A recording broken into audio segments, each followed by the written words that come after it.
Okay then, so just to start, I would like to mention that this session has been designed as a question and answer session, but to encourage discussion, we have prepared some slides based around the questions asked during webinars and events from previous calls, and based on the frequently asked questions we received to the help desk. If you have any questions about a topic that is not covered, please do ask them on the chat facility, and with your permission, we can present and answer the questions for the whole webinar audience. We will be sending a copy of these slides and the recording of the presentation, along with a handout of helpful tips, all of which will be presented in this slide, that are shown on the screen when the slides are sent out to you.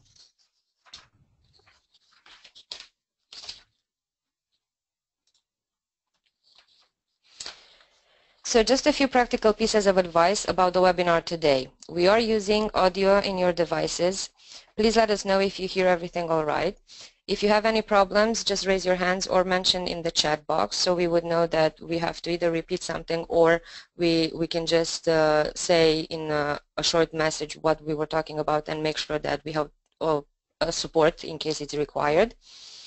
On the right-hand side of your screen, there is the chat facility, which you can use to communicate with us. And as I said, we will be answering your questions. And if we receive any general questions, which would benefit the whole audience, we will read the questions out and provide the answers over audio.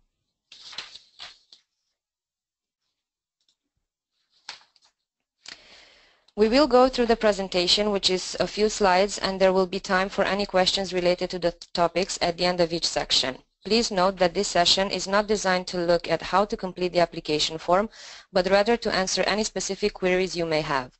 For a step-by-step guide on how to complete your application, please take a look at our recorded webinar, which focuses specifically on that. You can find the webinar on our website under the News and Events section. Additionally, if you prefer to read the notes on how to complete the eForm, you can find these in our Guide for Applicants, which can be found on the website under the section Apply for Youth Mobility Funding. Therefore, in this presentation, we will be looking at the PIC process, EVS accreditation, application form general details and activity details, and lastly, we will look at budget details.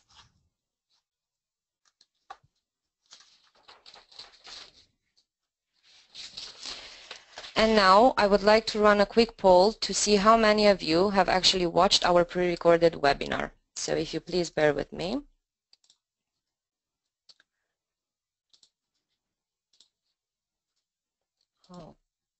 Okay. So you should have the questions now. Oh, that was a very quick answer.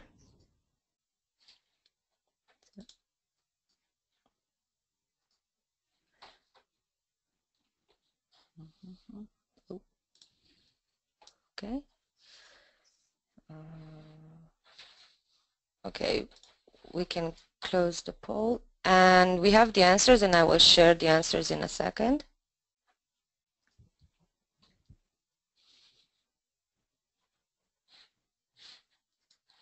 I hope that everyone is able to see the polls, and as you can see, 67% said yes and 33% said no. For those who have said no, we really encourage you to actually take a look on our webinar. Where you can find it, as I said, on the News and Events page of our website, as it will give you step-by-step guide for the application and also additional information and an outline of the Key Action 1 youth activities. So now we can carry on. And I will have to open another poll just to ask which subject would you like to discuss more. So just bear with me.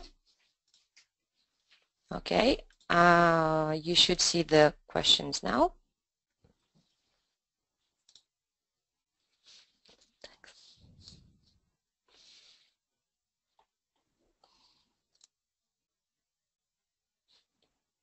Okay.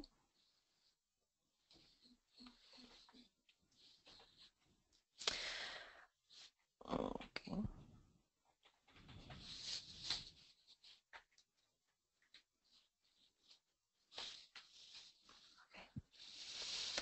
Okay, so as far as I can see, we will be discussing first about the EVS accreditation. So EVS accreditation first, then we will discuss about the application form. and we will take afterwards one by one the subjects that remain. Okay, so I will close the poll. If you bear with me, I will put you on pause for 1 second so we can jump to the EVS accreditation so we can discuss about that. Okay.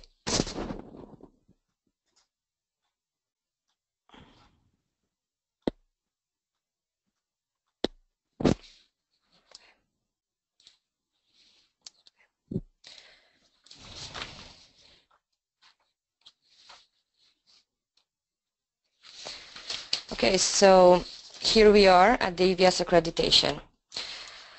For any organization that is planning to partake in EVS projects, either as coordinator, host, or sending organization, an EVS accreditation is required. Just in case we have some very new institutions, we're going to have a quick look at the EVS process. The EVS accreditation is required prior to applying for funding, so if you don't have an EVS accreditation, you'll have to submit an application, otherwise your application would be rejected.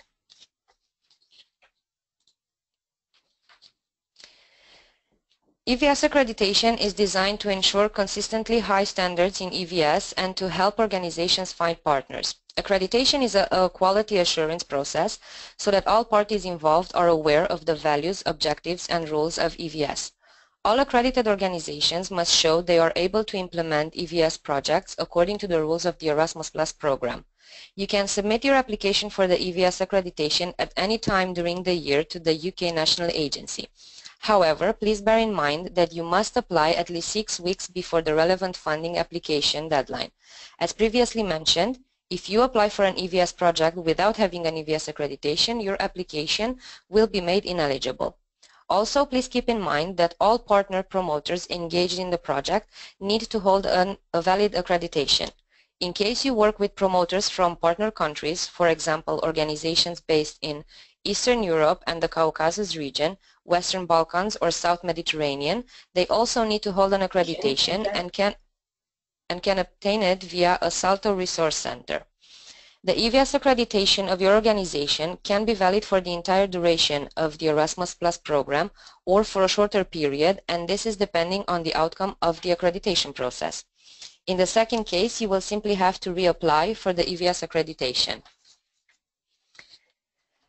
However, by looking at the above, it must be noted that at this time, applications for EVS accreditation for a potential submission within our first round is not possible anymore, given the term of 6 weeks prior to the actual application deadline has now passed. So we are aware that this was a general overview of the EVS accreditation process. However, you will be able to find information on our website for it. But I would like to ask that if you have any questions about EVS accreditation, to just write them down within the chat facility, and we will see to answer these shortly. Thank you.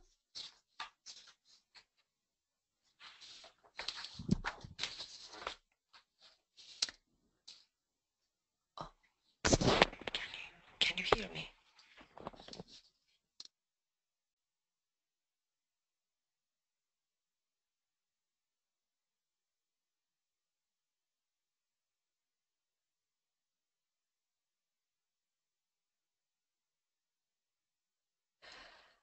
Okay, so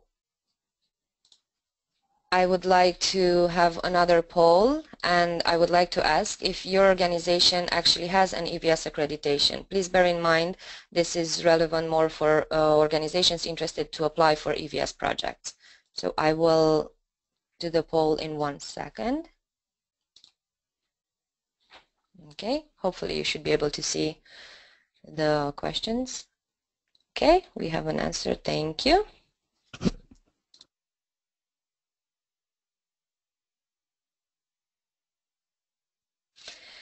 Okay, so now we will move forward, and we said that the next discussion will be regarding the application. So I will I will try to pause for a second, and you will see me in a minute on the application section, so please bear with me. to the next one. Okay, so now we will look at details regarding the application form. First, we will look at general questions that we normally received, and also regarding the actual application form. So I stated at the beginning of the webinar that this session is not designed to cover the application form in detail, but we get some general frequently asked questions about the form that I thought would be useful for us. So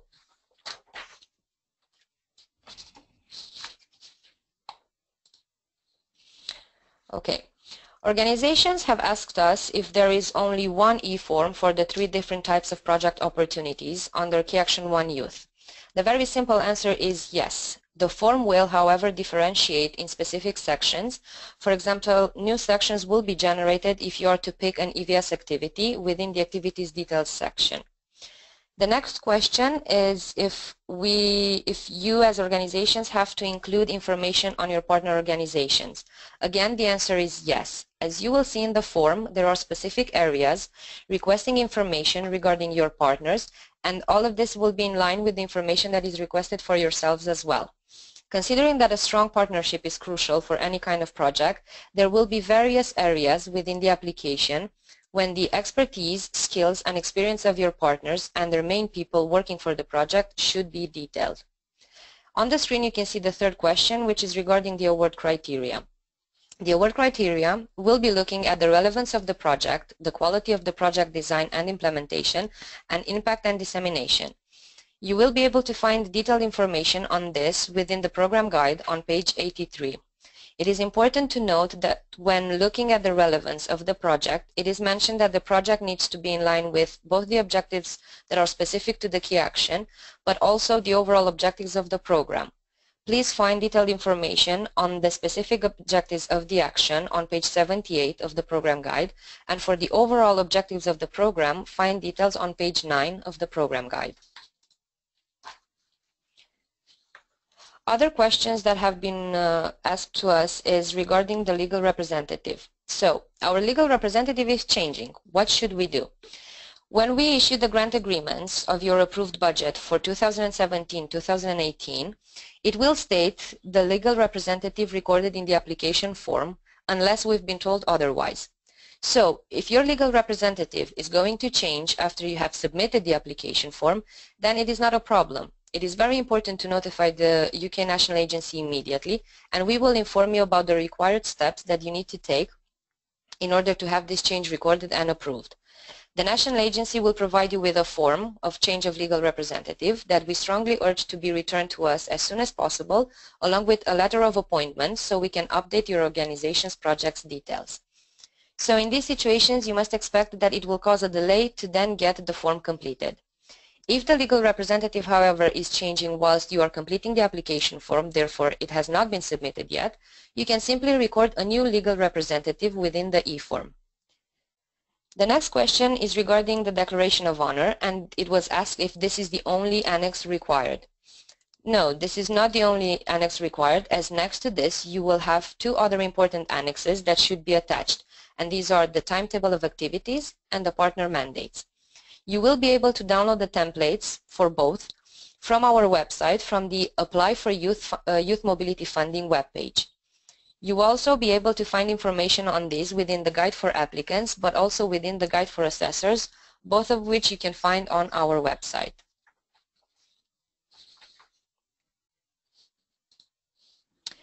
Now moving towards information regarding activities within the application form.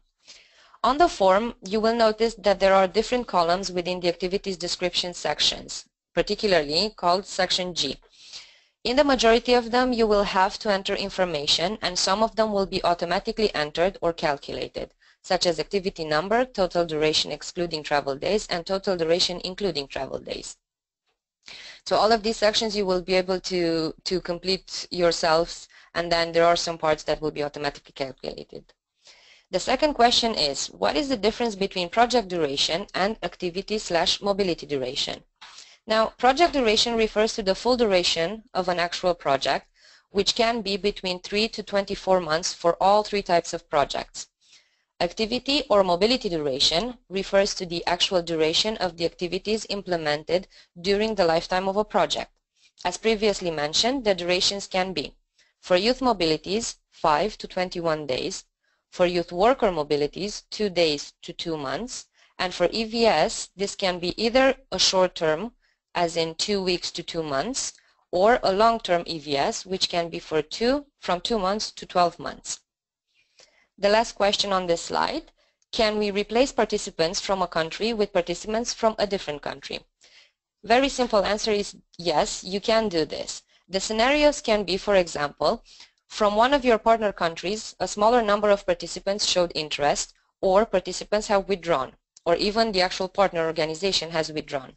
So in this situation, if you would like to bring participants from other partner countries, in order to keep your number balanced and make use of the full funding, you're able to do this, but you have to be extremely careful, and it's important to inform the national agency as soon as you decided to do this. Justification will need to be provided in any situation.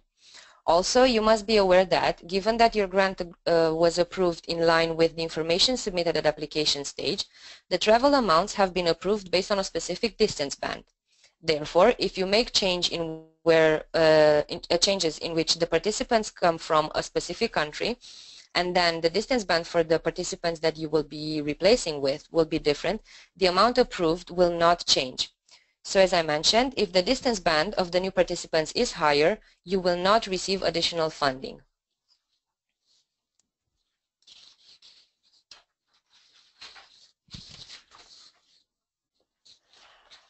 I would like to also discuss about the budget details that you can find in the application form.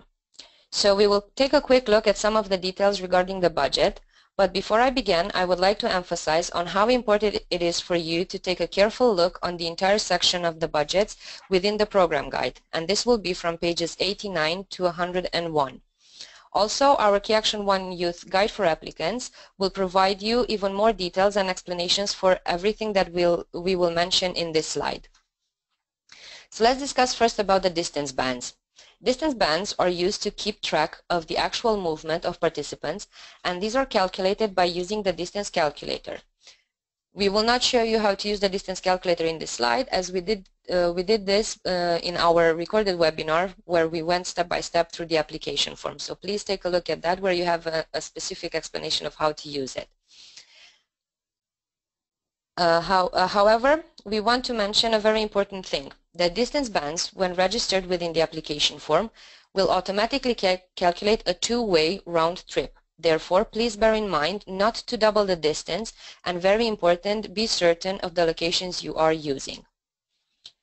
You can see the second mentioning on budget details is regarding the increased costs for youth exchanges and EVS. So there is an increase in the amounts per participants for youth exchanges in regards to travel based on distance bands. Also, for EVS projects, for the largest distance band, which is over 8,000 kilometers, there is an increase in the amount.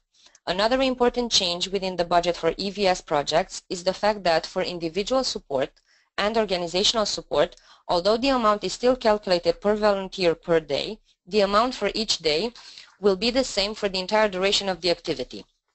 I would also like to make a short mentioning about the fact that for the largest distance bands for youth worker mobilities, so the distance bands over 88,000 kilometers, an increase in the amount has been made as well, exactly as it was for the EVS project.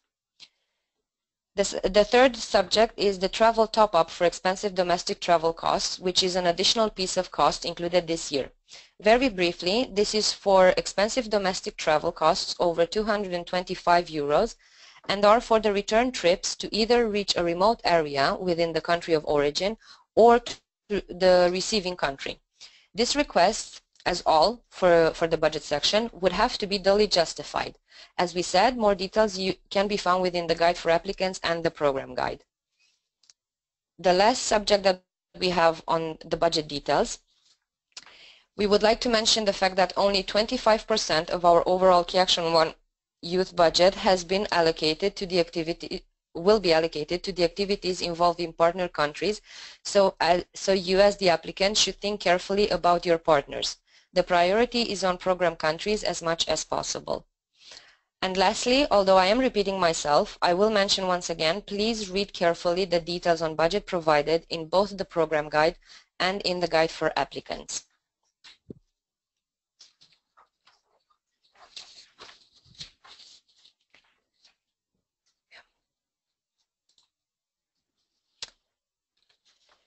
So now, before we open the floor to any questions regarding the application form, we would like to refer back to the queries some of you already raised ahead of the webinar. So the first question. We received a question concerning sections of the application requesting information on the project activities and whether this can be a general overview. By looking at the application, you will see Section D concerns the overall project details, and this should be a general overview of the proposal. However, please bear in mind that you should provide concrete information and steer away as much as possible from giving vague explanations. Further on in the application, you will find Section G, which refers specifically to activities planned within the actual project, and here is where we expect you to provide details concerning the activities planned. Please keep in mind that the project may contain several different activities, and this is the place where you should explain all of them, and also making sure that they need to be logically linked to the overall proposal mentioned in Section D. The second question is referring to the specific fields within Section C, and it refers to EVS accreditation. Please note that this is a new addition to the eForm. It did exist before, but it was in a different format. Now, each time an organization is added to the form, an automatic field is created asking for the accreditation details. In this case, if an organization actually holds an accreditation, this field will be automatically filled in. On the other hand, if the promoter does not hold the accreditation, the field will still show up but can be left blank. It will not cause any issues when validating the form. However, if you do experience any problems, please refer these back to us immediately. Another question we would like to address here refers to the differences between this year's application and the previous ones. The simple answer is in Section G11, which is the summary of activities and participants, is now moved further in the form and can be found in the summary section, J. Most of the differences that can be found are mostly in the budget section as a result of the changes that we mentioned earlier. Therefore, there are new columns added to Section I budget, such as travel top-ups, and how many of these top-ups are required. Also, the new rates, which we mentioned earlier, within the distant bands are also reflected and are fed automatically into the form. Now, I would like to ask if you have any questions regarding the application form, to simply write them in the checkbox for us. Okay?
Okay, so thank you for bearing with us. We will go slightly backwards in a way and look at the opportunities under Key Action 1 Youth.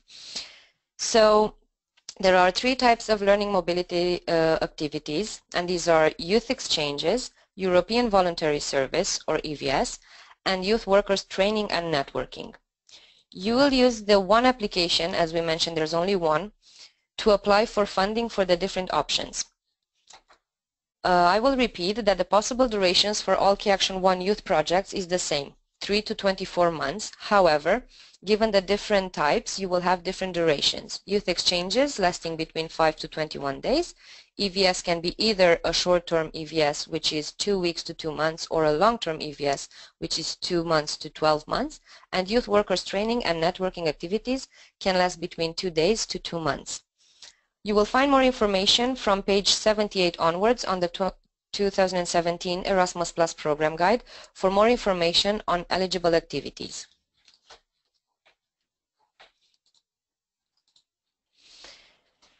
This slide is simply to remind you of the deadline for applications under Key Action 1 Youth.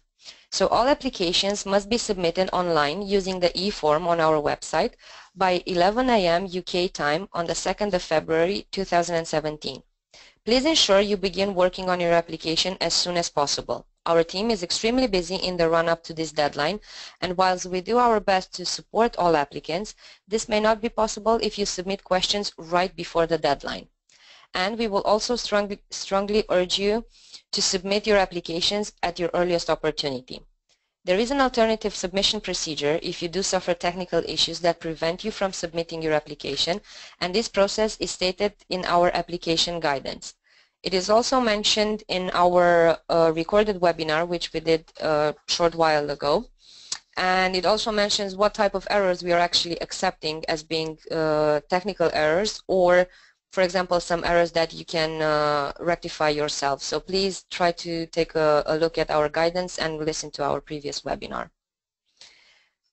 As we mentioned in the 5 topics from today, we also have information regarding the PIC process. So we would like to go through this now. Most organizations that have participated either with Erasmus Plus previously or have participated with any European Commission funding will already have a PIC number. But I have included a few slides just to show frequently asked questions about the PIC process for those that are new. In order to apply for Erasmus Plus funding, the application organization must have a participant identification code, or as we call it, PIC number. If your organization does not have a PIC number, the legal entity appointed representative, or LEAR, must first register on the EU login to create an account. Using the email address used to register on EU login, the LEAR will be then able to register on the participant portal to generate a PIC for your organization. That PIC should then be used to apply for funding. A PIC is essential for the application, but is also necessary to access the European Commission's digital tools, such as the Mobility Tool Plus, and also to actually complete an eForm, as you will need to have the PIC number to include all of the details of your organization. Please note that if you already have a PIC number from previous application years, this should be used to apply for mobility funding. Each organization should only have one PIC that should be used in all applications for Erasmus Plus funding.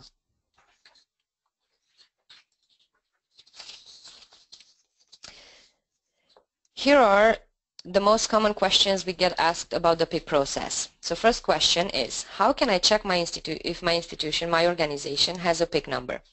If you aren't sure that your organization has a PIC number, you can actually search this via the participant portal, following the hyperlink that we will provide later on, and selecting the search facility from the organizations tab. I'm sure that you can see that there are a lot of hyperlinks on the slide, but do not worry about this. We will provide all of these at a later stage in a handout for you. We are also frequently asked what documents are required to be uploaded when you have your PIC number. So each organization requires a financial identification form and a legal entity form to be uploaded to the organization for the organization data. Both will have to have accompanying documents which will be in supporting the actual information that you're providing. So the financial identification form needs to have as a supporting document a recent bank statement. Alternatively, if this is not possible, the form will have to have the stamp and signature of the bank confirming the details provided. The legal entity form needs to have as supporting document any document of incorporation or registration which proves the legality of the organization in the UK. Please remember that only the LEAR is able to do this, but if you have taken part previously with Erasmus Plus program, you should have done this already. If you haven't done this, there are links to the forms that we will provide, and we also have guidance on our website on how to do so.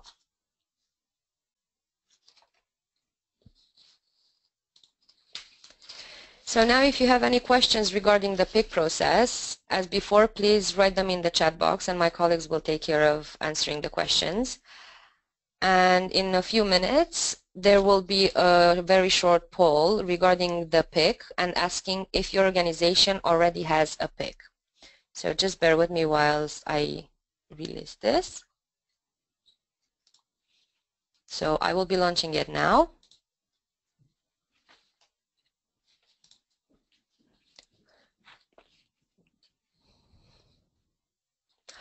Okay, a very good answer so far. We're just waiting for everyone to actually finish the vote, please.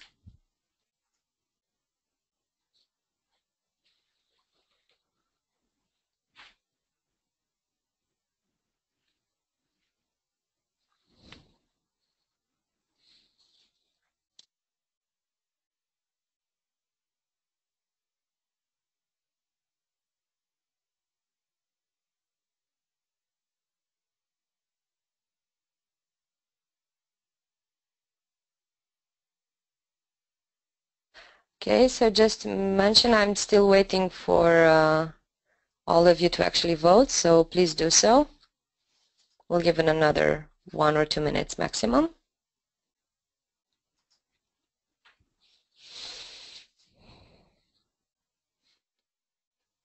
Okay, nearly there.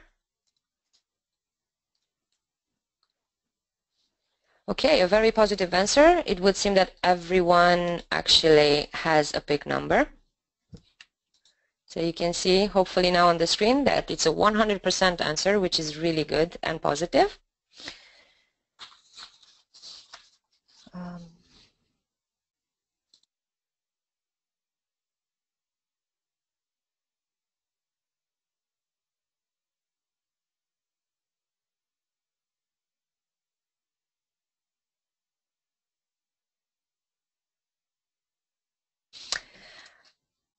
Okay, I will have to pause it for 1 second, so I would go to one of the final sections, so if please bear with me.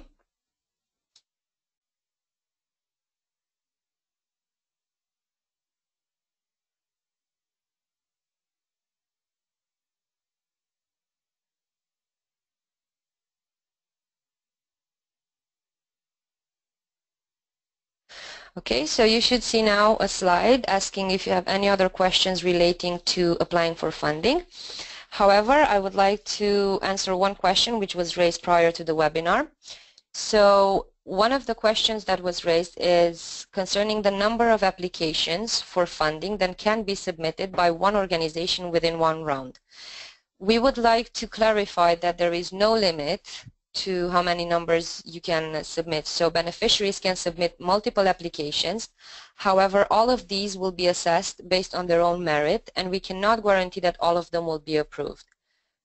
The guide for applicants has been recently updated, as we did notice there was a cross between different key actions, and we apologize for that, but you will see that the updated version actually mentions that there is the possibility for multiple applications.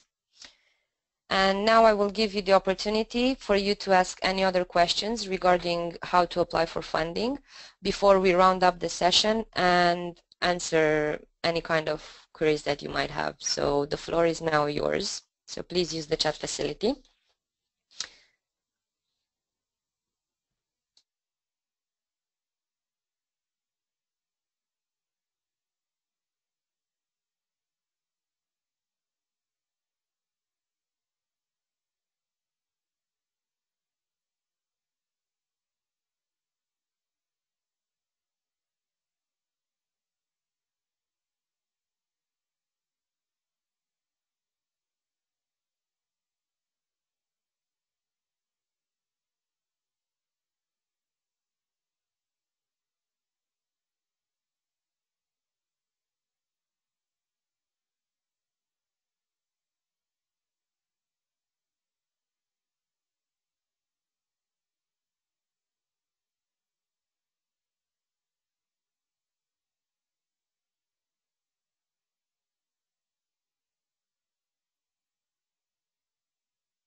Okay, so I can see that my colleagues are typing away. I will pass over to Barbara at the moment so she can share with you one question that we feel is relevant for the entire audience. So just bear with me 1 second. Hello everyone, it's Barbara here. I hope you can hear me well. One of the questions we received concerns the exceptional costs for participants with fewer opportunities. First of all, we would like to clarify that exceptional costs apply to all participants across the different mobilities, so they do not need to be with fewer opportunities for us to actually approve any costs. However, when it comes to the examples, a typical one that we can give you are the visa costs. Very often participants either going to other regions of the world or Europe even, or coming to the UK from certain countries require visas. So at the reporting stage, we would expect you to show us copies of the visas as presented in the passport, any evidence of costs being paid for.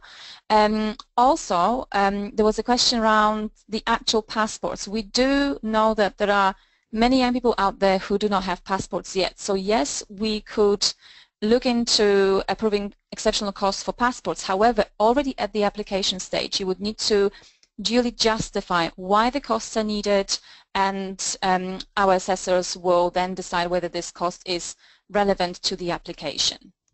Thank you very much. Okay, so we'll give a few more minutes for you to ask any questions, and hopefully this will be answered in time, and if not, we will keep our promise towards yourselves as our beneficiaries. If we have any queries that we cannot answer on the spot, we will come back within 2 days. So please bear with us for a minute. We will just give a couple more minutes and maybe come back with some other relevant questions for the entire audience. Thank you.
Hello.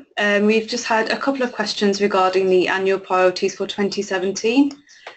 We don't have any specific priorities within Key Action 1, but the general priorities for Erasmus Plus can be found on page 9 of the guide. If you have any further questions regarding this, please ask now.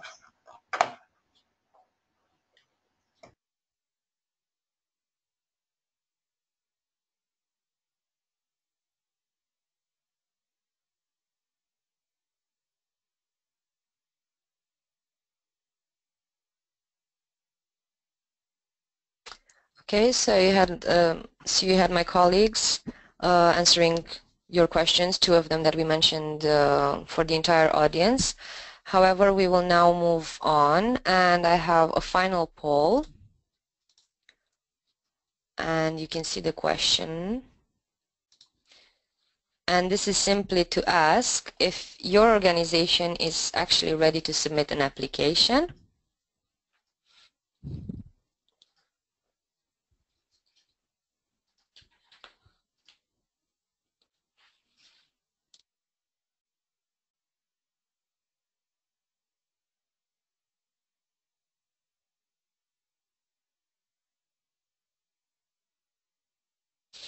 Okay, so we can see the results now. I will share them with you in a minute. I hope that you can actually see the results now. I want to say that regardless of you being ready or not being ready for submitting an application, just to reiterate that we are here to help, and if you want to contact us, we will present later on in the few last slides what are the contact details and what times you can contact us. And please just feel free to ask any kind of questions, no matter how small. We will be able to guide you through as much as we can and as much as we know. So hopefully at the end everyone will be ready to do their submissions in time. So just to move further, a bit of further information for you. So once that the budgets have been allocated for projects, we will be publishing the funding results on our webpage. There will be a link provided to you at a later stage, as I mentioned. The slides from this session and the recording will be provided in a follow-up email issued 2 days after the session. And over here on the screen, we provide you with different specific page references to useful information relevant to you if you're planning to submit an application from the 2017 program guide. So you can see page 80 will be the eligibility criteria for Key Action 1. Page 280, it's information on required accreditation, particularly ECAS Accreditation, which we discussed earlier. Pages 89 to 101, you will find the information on budgets. 279 to 284, you will find the additional criteria and important information concerning preparation, implementation, and follow-up of mobility projects for young people and youth workers. And from page 309 onwards, you will be able to find information on impact and dissemination.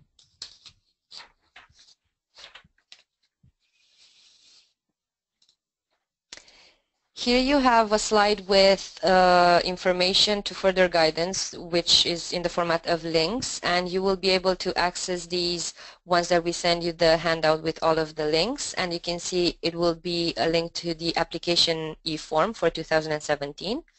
Just remember that for each round you will have new application eForms that will be presented on our website. You will find the written guidance for applicants, the webinar providing an overview of Key Action 1 Youth, and also the step-by-step application form guide. You will find the link to apply for youth mobility funding page, which is the general one, and also a very important one will be the link to manage your youth project page once if your successful project has been moved forward. So hopefully some of you, or all of you if it is, will have the chance to actually use this site. On the Manage for your youth projects, I would like to mention you will find information on also how to use the Mobility Tool Plus, or any kind of general questions regarding potential contract amendments or changes that you will want to do in the lifetime of your project.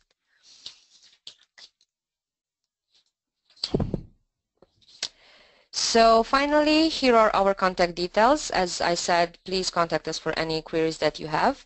Our team at the UK National Agency is available every day from Monday to Friday. Monday to Thursday we will be 9 a.m. till 5:30 in the afternoon, and on Friday 9 a.m. to 5 in the afternoon. You will find the telephone number as well and our email address. And also, finally, you have the general link to our Erasmus Plus contact page on our website.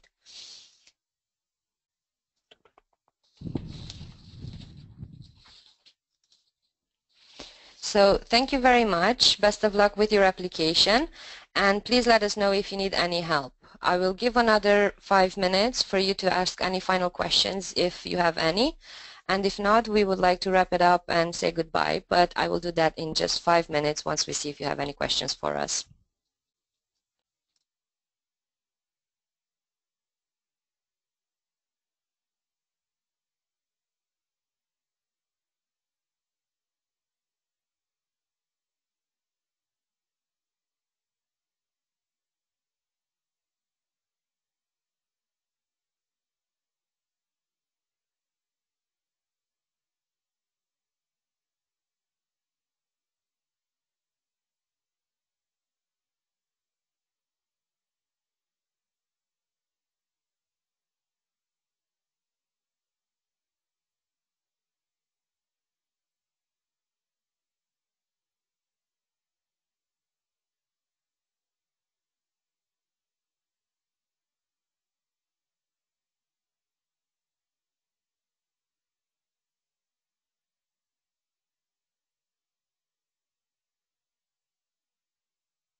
Okay, so I can see that there were some questions that came up. My colleagues would have answered those.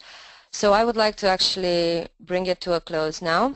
Once again, thank you very much for your time and for attending this, this webinar of question and answer session. And we are looking forward to hearing your new ideas and project proposals. Best of luck with your applications. Bye-bye.